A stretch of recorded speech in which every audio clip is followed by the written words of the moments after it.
Online ক্লাসে তোমাদের সবাইকে স্বাগতম। গত ক্লাসে যা পড়িয়েছিলাম মেয়েরা, তোমরা কি ওগুলো পড়েছো? তো আনমিউট করে বলো। জি ম্যাডাম। গুড। জি তাহলে ম্যাডাম।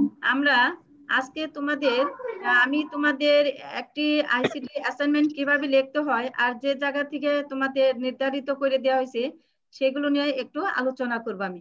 ঠিক আছে, তাহলে তোমরা তোমাদের কি আইসিটি বইটা নাও আর দ্বিতীয় অধ্যায়ে চলে যাও। দ্বিতীয় অধ্যায়ে দেখো, প্রথমে কম্পিউটার রক্ষণাবেক্ষণের সফটওয়্যারের গুরুত্ব। আচ্ছা, পূর্বে তোমাদের পড়াইছি, তারপরে আজকে আমি আলোচনা করি সফটওয়্যার।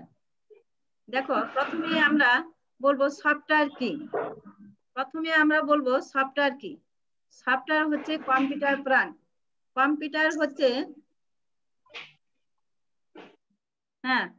কম্পিউটার হচ্ছে সফটওয়্যার ভিত্তিক একটি ডিভাইস। একটা কম্পিউটার যতক্ষণ পর্যন্ত আমরা সফটওয়্যার না দেই ততক্ষণ পর্যন্ত ওই কম্পিউটারটি অ্যাক্টিভ হবে না। তাই আমরা বলতে পারি সফটওয়্যার হচ্ছে কতগুলো প্রোগ্রাম বা প্রোগ্রামের সমষ্টি। আবার সফটওয়্যার হচ্ছে দুই ধরনের, একটি হচ্ছে সিস্টেম সফটওয়্যার আর অপরটি হচ্ছে অ্যাপ্লিকেশন সফটওয়্যার। সিস্টেম সফটওয়্যার কম্পিউটারকে কাজের পরিবেশ তৈরি করে দেয়, আর অ্যাপ্লিকেশন সফটওয়্যার দিয়ে আমরা কাজ করি। কতগুলো সিস্টেম সফটওয়্যার নাম যদি আমরা বলি, তাহলে প্রথমে আসবে উইন্ডোজ, ম্যাক, ওএস, ডস ইত্যাদি। তবে বর্তমান বিশ্বে উইন্ডোজ অপারেটিং সিস্টেমটা বেশিরভাগ মানুষ ব্যবহার করে। আর এই উইন্ডোজটা কি, এই অপারেটিং সিস্টেমটা আবিষ্কার করেছেন বা তৈরি করেছেন মাইক্রোসফট কর্পোরেশন। তারপরে অ্যাপ্লিকেশন সফটওয়্যার হচ্ছে সেই সফটওয়্যার যে সফটওয়্যার গুলো দিয়ে সাধারণত আমরা কাজ করি। যেমন লেখালেখির জন্য মাইক্রোসফট ওয়ার্ড, হিসাব নিকাশের জন্য মাইক্রোসফট এক্সেল, ছবি আঁকার জন্য পেন্ট, ছবি এডিটিং এর জন্য ফটোশপ, আবার ডাটাবেস অর্থাৎ তথ্যপত্র কম্পিউটারে সুন্দরভাবে রাখার জন্য, বিশেষ করে আদমশুমারির জাতীয় কাজ করার জন্য আমরা মাইক্রোসফট এক্সেস। তারপরে বিভিন্ন ধরনের সব গেম খেলার জন্য বিভিন্ন ধরনের সফটওয়্যার আছে। বিভিন্ন কাজের জন্য ভিন্ন ভিন্ন সফটওয়্যার তৈরি করা হয়েছে। সেই সফটওয়্যার দিয়ে আমরা যে ধরনের কাজ করা যায় আমরা সেই সফটওয়্যার দিয়ে সেই কাজটা করি। তবে একটি কম্পিউটার তুমি মার্কেটে কিনে আনলে আর বিভিন্ন রকম সফটওয়্যার দিলে, সফটওয়্যার খালি দিয়ে রাখলে হবে না, মাঝে মাঝে কি করতে হবে, কম্পিউটারটাকে কি করতে হবে, ভালো রাখার জন্য আমরা ধুলাবালি মুক্ত, পরিষ্কার পরিচ্ছন্ন তরল জাতীয় জিনিস যেখানে থাকে, পানি আরো তরল জাতীয় খাবার দাবার থাকে, সেগুলো থেকে আমরা আমাদের কম্পিউটারকে নিরাপদে রাখবো, দূরে রাখবো, পরিষ্কার পরিচ্ছন্ন ঠান্ডা জায়গায়। আবার কম্পিউটারকে ভালো রাখার জন্য আমরা কি করব, কম্পিউটারকে অ্যান্টিভাইরাস দেব। খালি অ্যান্টিভাইরাস আবার দিয়ে রাখলে হবে না, সে অ্যান্টিভাইরাসকে মাঝে মাঝে কি করতে হবে, অ্যান্টিভাইরাস দিয়ে কম্পিউটারকে স্ক্যান করতে হবে। আবার ইন্টারনেট কানেক্ট দিয়ে কি করতে হবে, অ্যান্টিভাইরাসকে আপডেট করতে হবে। ঠিক আছে, তবে আমরা লাইসেন্সকৃত অ্যান্টিভাইরাসও ব্যবহার করতে পারি, আবার বিনামূল্যে ইন্টারনেট থেকেও বিভিন্ন ধরনের অ্যান্টিভাইরাস পাওয়া যায়, যেমন এবিজি, অ্যাভিরা, অ্যাভাস্ট, বিভিন্ন ধরনের অ্যান্টিভাইরাস পাওয়া যায়। সেগুলো আমরা ইন্টারনেট থেকে ডাউনলোড করে ট্রায়াল হিসাবে 1 মাসের জন্য এরকম আমরা ব্যবহার করতে পারি। আবার মাঝে মাঝে দেখো তোমাদের বইয়ের 17 পৃষ্ঠার লাস্ট প্যারায় আছে, দেখো মাঝে মাঝে রেজিস্ট্রি ক্লিন আপ সফটওয়্যার ব্যবহার করতে হবে কম্পিউটারকে সচল ও গতিশীল রাখার জন্য। এই লাইনগুলো ভালো করে পড়বা। যদি রেজিস্ট্রি ক্লিন আপ কে ব্যবহার না করো তাহলে তোমার কম্পিউটার বা আইসিটি যন্ত্রটি ঠিক মতো কাজ করবে না এবং তোমার জন্য অনেক বিরক্তির কারণ হয়ে দাঁড়াবে। এই সব বিষয়গুলো তোমরা ভালো করে পড়বে। তবে আরো তোমরা পড়বে এবার একটি সফটওয়্যার কম্পিউটারে কিভাবে ইনস্টল করতে হয় আর আনইনস্টল করতে হয়। শোনো, একটি সফটওয়্যার যখন তোমার দরকার হবে, সেই সফটওয়্যারটা যখন তোমার কম্পিউটারে তুমি আনবে সেটা হবে ইনস্টল করা। তাহলে আমরা বলতে পারি একটি সফটওয়্যার কম্পিউটারে ইনস্টল করার পদ্ধতি। তোমাদের কিন্তু গত ক্লাসে অর্থাৎ আগে তোমাদের দেখিয়েছি একটি সফটওয়্যার কম্পিউটার কিভাবে ইনস্টল করতে হয়। তবে আজকে আমি তোমাদের স্ক্রিন শেয়ার দিয়ে একটু দেখাচ্ছি, তোমরা একটু খেয়াল করো।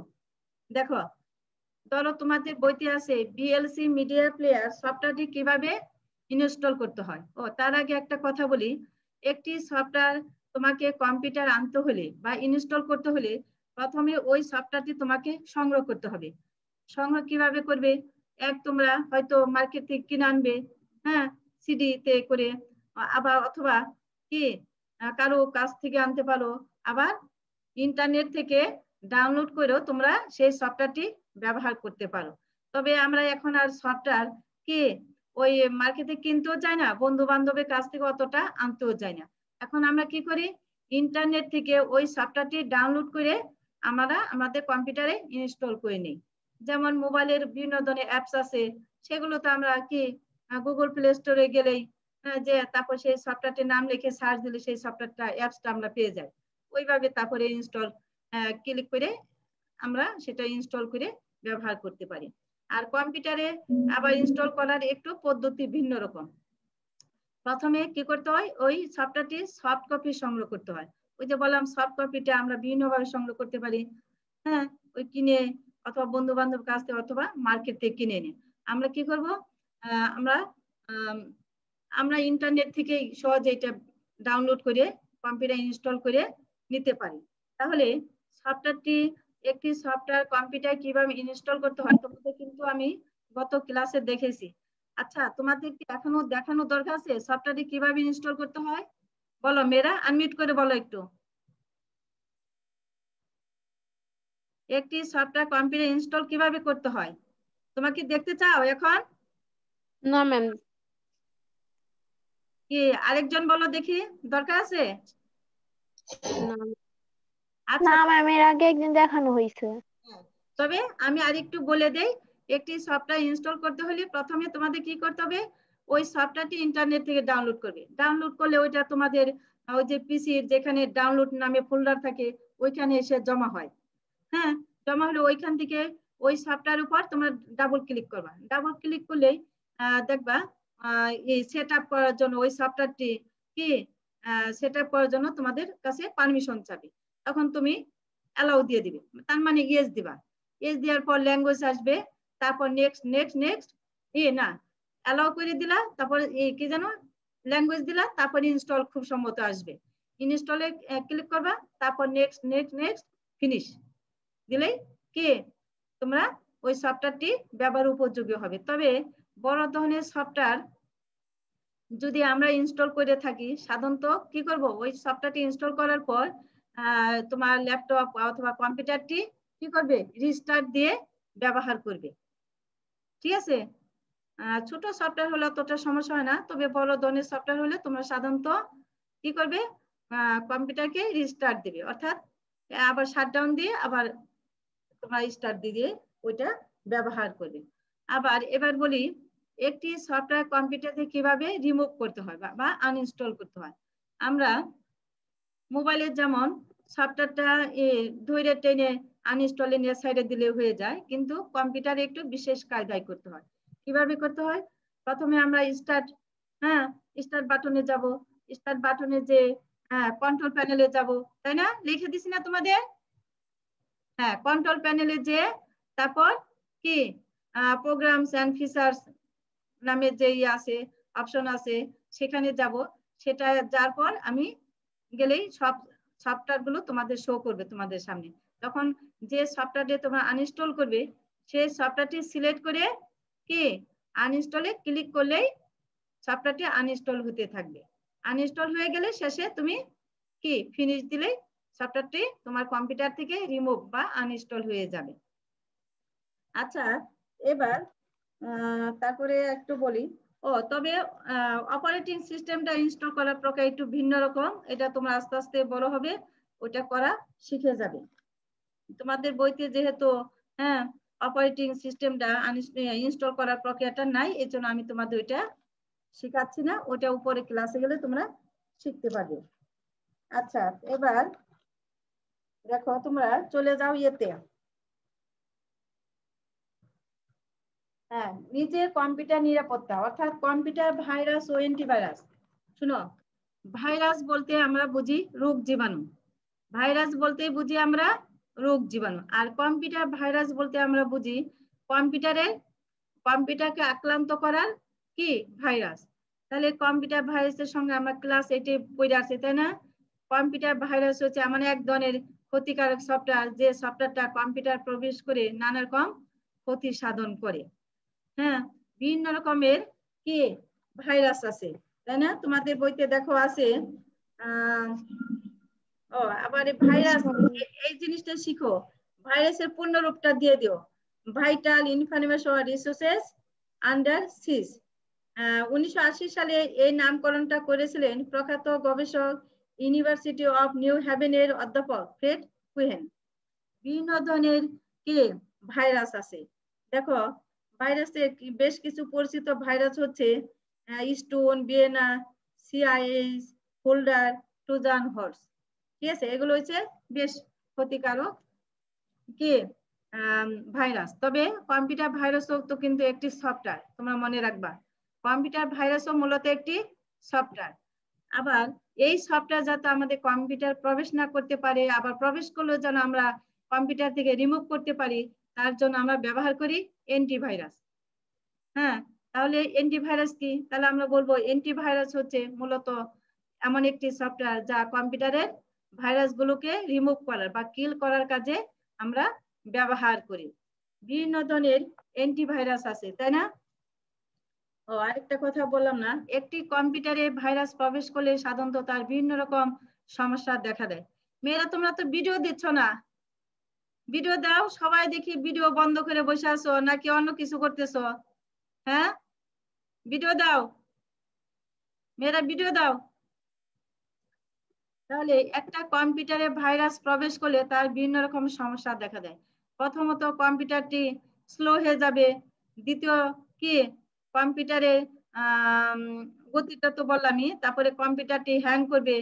তারপরে কি করবে, কম্পিউটারটি ঘন ঘন রিবুট হবে, অর্থাৎ এই অন এই অফ। বিদ্যুতের লাইন থাকলে দেখবা কম্পিউটার তুমি যদি অন করো, অন হলো, আবার দেখা যাবে একটু পরে অফ হয়েছে, আবারও অন হচ্ছে, এটাকে বলে রিবুট। ঠিক আছে, তাহলে কি বললাম, একটা কম্পিউটারে ভাইরাস প্রবেশ করলে বিভিন্ন রকম সমস্যা দেখা দেয়। প্রথমে দেখা দিবে কম্পিউটারটি খুব স্লো হয়ে যাবে। হ্যাঁ, আর দ্বিতীয় সমস্যা দেখা দিবে খালি হ্যাং করবে।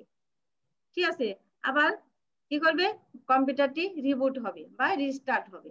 আরো বিভিন্ন রকম অপ্রত্যাশিত, হ্যাঁ, অপ্রত্যাশিত মেসেজ দেখাবে। আবার মাঝে মধ্যে দেখাবে তোমার কম্পিউটারে কি কোনো মেমোরি নাই, এরকম বিভিন্ন রকম মেসেজ দেবে ভাইরাস প্রবেশ করলে। আচ্ছা, তারপরে এবার আবার বিভিন্ন রকম অ্যান্টিভাইরাস ইন্টারনেট থেকে আমরা ডাউনলোড করে ফ্রিতে ব্যবহার করি। সেগুলো আছে এবিজি, অ্যাভিরা, অ্যাভাস্ট, এই ধরনের আরো আছে অনেক। এবার পাসওয়ার্ড, পাসওয়ার্ড বলতে আমরা বুঝি গোপন কতগুলো শব্দ, বা শব্দ বলবো না ঠিক, অক্ষর বা ডিজিটের সমষ্টি, যা আমাদের কম্পিউটার সিস্টেম, তারপর ইন্টারনেট, এরা আমাদের পেজ, ইমেলের পেজ, ওয়েবসাইট, হ্যাঁ, সামাজিক যোগাযোগ সাইট নিরাপত্তা রক্ষার্থে এগুলো আমরা ব্যবহার করি। হ্যাঁ, তবে এমন পাসওয়ার্ড ব্যবহার করব যাতে সহজে কেউ সেটা কি খুলতে না পারে। তারপরে আছে, তবে পাসওয়ার্ডটা দেব সাধারণত আমরা 6 থেকে 32 বর্ণের মধ্যে। অক্ষর কি জানো, অক্ষর বর্ণ আর কি, বর্ণ, তারপরে সংখ্যা, বিশেষ কিছু চিহ্ন মিলিয়ে 6 থেকে 32, সাধারণত 10 থেকে 12-র ভিতরে পাসওয়ার্ডটা দিলে ভালো হয়। তবে এমন পাসওয়ার্ড দেবো আবার যেন আমাদের মনে থাকে, ডায়েরিতে লিখে রাখবো। এবার তারপরে আবার আমাদের ইমেল পেজকে নিরাপদে রাখার জন্য 2 স্টেপ ভেরিফিকেশন আমরা ব্যবহার করি। এবার আমরা শোনো, কম্পিউটার ব্যবহার করব, তবে আমাদের যতটুকুন দরকার, ইন্টারনেট ব্যবহার করব, আমাদের যতটুকুন দরকার অতটুকুনি ব্যবহার করব। আমি কি প্রয়োজনের অতিরিক্ত ব্যবহার করব না। হ্যাঁ, যদি অতিরিক্ত ব্যবহার করি তাহলে সেটা হয়ে যাবে তোমার আসক্তি। কম্পিউটার ব্যবহার যাতে তোমাদের আসক্তি না জন্মে সেদিকে তোমাদের খেয়াল রাখতে হবে। ঠিক আছে, পড়ালেখা বাদ দিয়ে সারাক্ষণ মোবাইল গেম, হ্যাঁ, ইন্টারনেট, এটা সেটা, সামাজিক যোগাযোগ সাইট, এই সমস্ত জায়গায় যেন আমরা সবসময় ডুবে না থাকি সেদিকে তোমাদের খেয়াল রাখতে হবে। কারণ তোমাদের সময় এখন জীবন গড়ার সময়, তাই না? এই সময়টা তোমরা হেলায় হেলায় নষ্ট করবে না, ঠিক আছে? ইন্টারনেট থেকে তোমরা যদি মনে করো হ্যাঁ আমি ইন্টারনেট আমি ভালো কিছু শিখবো, ভালো কিছু জানবো, তাহলে দেখবা অনেক রকমের তথ্যপত্র আছে ইন্টারনেটে, যা সম্পর্কে জানতে চাবা তাই আছে, সবকিছু আছে, খালি সঠিকভাবে একটু সার্চ দিবা, দেখবা চলে আসছে। আর যদি চাইলে না আমি এগুলো করব না, আমার শেখার কোনো কিছু দরকার নেই, তাহলে দেখবা তাহলে তোমার নষ্ট হওয়ার জন্য ইন্টারনেটই যথেষ্ট, ঠিক আছে? এই জন্য আমরা কি করব, ইন্টারনেট যেমন আমাদের জন্য আশীর্বাদ, তেমনি তুমি যদি অতিরিক্ত ব্যবহার করো অর্থাৎ খারাপ কিছু গ্রহণ করো তাহলে তোমার জন্য সেটা অভিশাপ হয়ে দাঁড়াবে। এই জন্য আমাদের যতটুকুন দরকার, হ্যাঁ যা দরকার সেটাই তোমরা ব্যবহার করবে। আর তোমরা ইন্টারনেট ব্যবহার করবে সাধারণত বাবা মার সামনে, গার্ডিয়ানের সামনে তোমরা এগুলো ব্যবহার করবে। তারপরে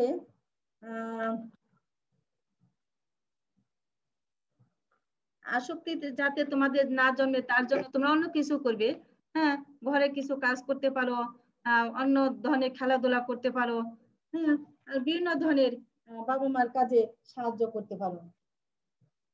তারপরে আছে কপিরাইট, সময় মনে হয় চলে আসছে, শেষ হয়ে আসছে, তাই না মেয়েরা? হ্যাঁ জি টিচার। তাহলে আমার আবার পরবর্তী ক্লাস আছে, তাহলে আমি লিভ নিব, ঠিক আছে? তাহলে তোমরা দ্বিতীয় অধ্যায়ের তোমাদের অ্যাসাইনমেন্টের যে বিষয়টা আমি দেব এর মাঝে থেকেই দেব, ঠিক আছে? আমি শুক্রবার দিনই ঠিক করে ফেলবো কোন জিনিসটা দেব। আমাদের আমি যা পড়ালাম, একটি সফটওয়্যার ইনস্টল আনইনস্টল, তারপরে এই যে কম্পিউটার ভাইরাস, হ্যাঁ তারপরে কম্পিউটার ব্যবহারের নিরাপত্তা রক্ষণাবেক্ষণে, এই বিষয়গুলোই থাকবে। যে কোনো একটা বিষয় দেব আমি, তোমরা দ্বিতীয় অধ্যায়ে আমি যতটুকুন পড়ালাম এর মাঝে থেকে তোমরা ভালো মতো পড়ে আসবে সামনে ক্লাসে। আচ্ছা ঠিক আছে মেয়েরা, তোমরা সবাই ভালো থেকো, সুস্থ থেকো, নিরাপদে থেকো, কামনা করি আজকে ক্লাস আমি এখানে শেষ করছি। খোদা হাফেজ। আসসালামু আলাইকুম। ম্যাডাম আসসালামু আলাইকুম। টিচার